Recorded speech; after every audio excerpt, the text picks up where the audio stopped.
দেশকে মুক্ত করার সংগ্রামে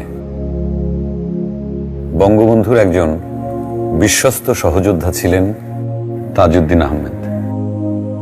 প্রিয় নেতার আদর্শ আঁকড়ে ধরে যিনি এগিয়েছেন জীবন পথে।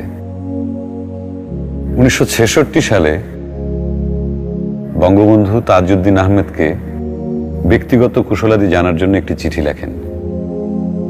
আমি এখন সেই চিঠিটা পড়ছি। আসুন আমরা আবিষ্কার করি ছোট ছোট বাক্যে বঙ্গবন্ধুর সেই অসীম মমতার ছাপ।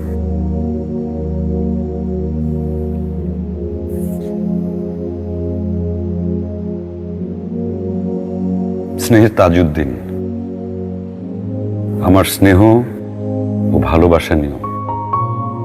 কেমন আছো? খবর জানি না। আমাকে খবর দিও, চিন্তা করিও না।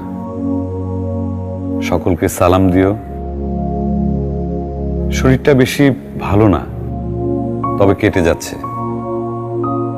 তোমার শরীরের প্রতি যত্ন নিও। ইতি, তোমার মুজিব ভাই।